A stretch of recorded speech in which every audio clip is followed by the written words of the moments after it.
मैं colonel Sophia Qureshi और मेरे साथ विंग कमांडर व्योमिका सिंह आज आपको 6 से 7 मई 2025 की रात 1:05 से 1:30 बजे के बीच भारतीय सशस्त्र बलों द्वारा अंजाम दिए गए ऑपरेशन सिंदूर के बारे में जानकारी देंगे।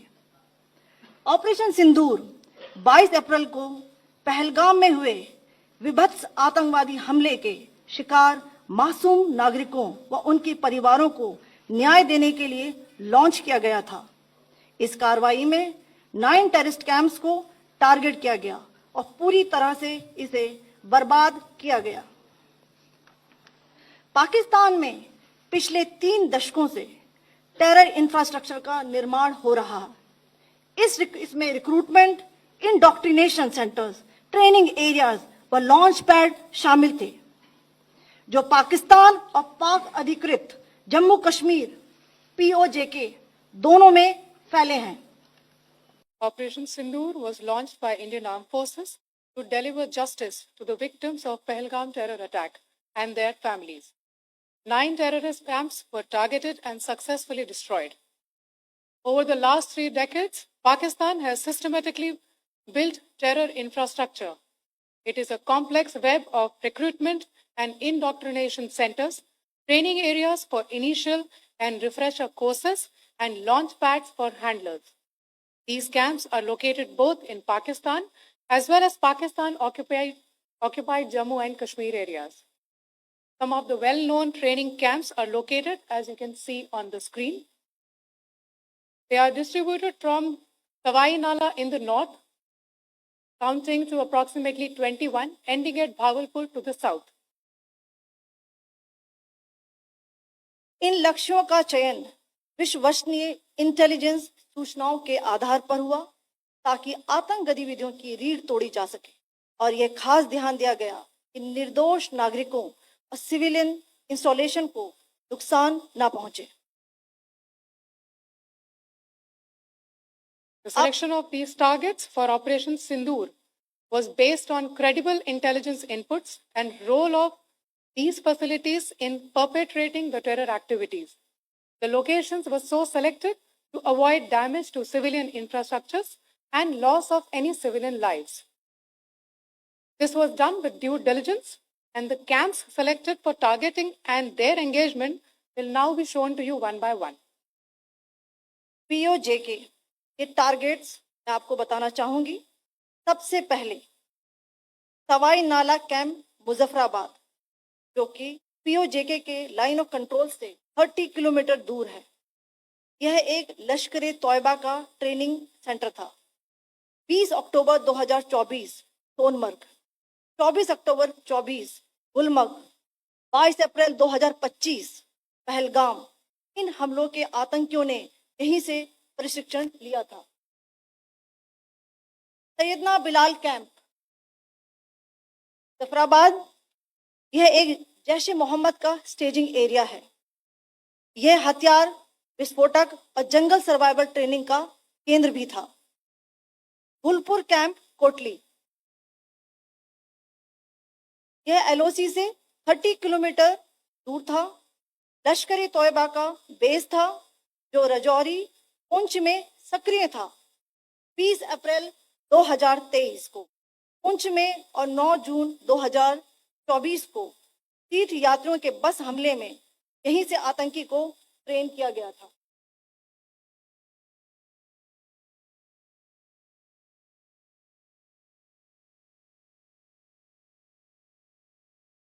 बरनाला कैंप भिम्बर, ये LOC से 9 किलोमीटर दूर है। यहाँ पर हथियार, हैंडलिंग, IED व जंगल सर्वाइवल का प्रशिक्षण केंद्र था। अब्बास कैंप कोटली,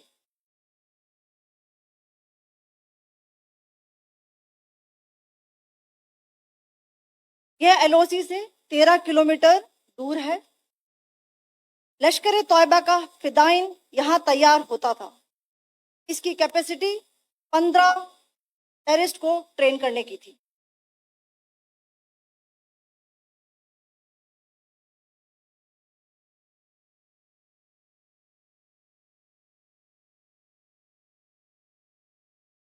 अब मैं पाकिस्तान के अंदर के टारगेट से अवगत कराना चाहूंगी। पहला, सर्जिकल कैंप सियालकोट। यह अंतर्राष्ट्रीय सीमा से 6 किलोमीटर की दूरी पर है, सांबा कटवा के सामने।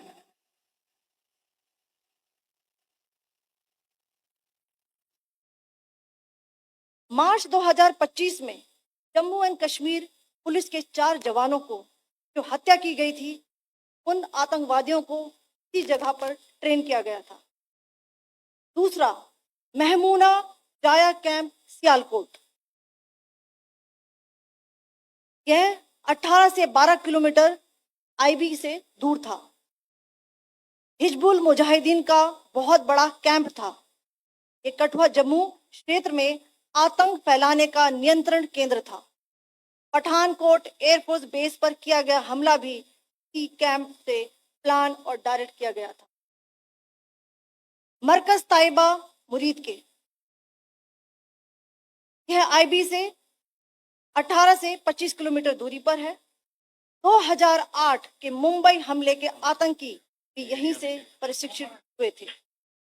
अजमल कसब और डेविड हेडली भी यहाँ ट्रेन हुए थे।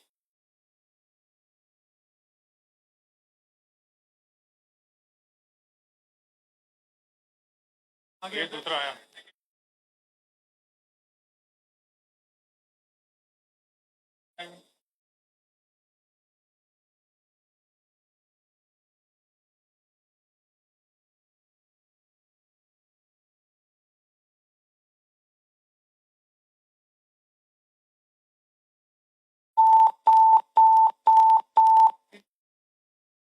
Enclosure same ही है। Just hit the target.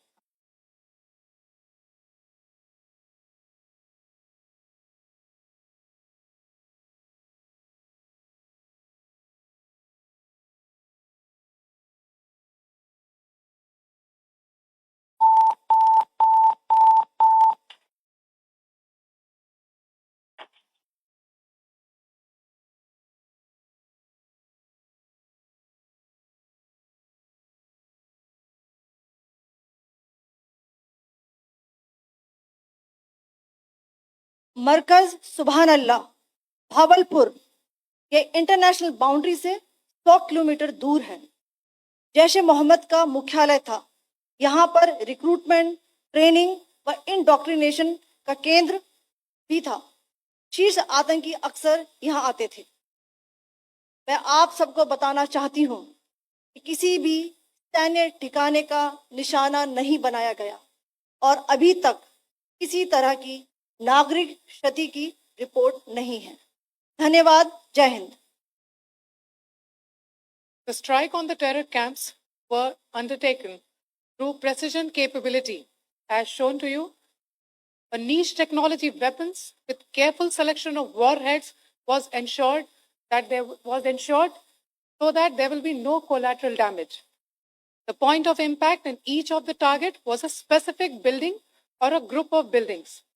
All the targets were neutralized with clinical efficiency, and the results reiterate the professionalism of the Indian Armed Forces in the planning and execution of their operations.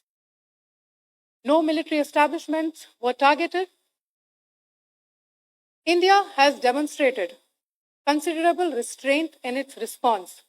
However, it must be said that the Indian Armed Forces are fully prepared to respond to Pakistani misadventures, if any, that will escalate the situation. Jai Hind, and thank you very much. Ladies and gentlemen, friends in the media, I ask your indulgence today in view of the fact that this is still an evolving situation. We will therefore not be able to take questions and answers today, but we will come back for more updates and more briefings shortly. Thank you all very much for joining us this morning.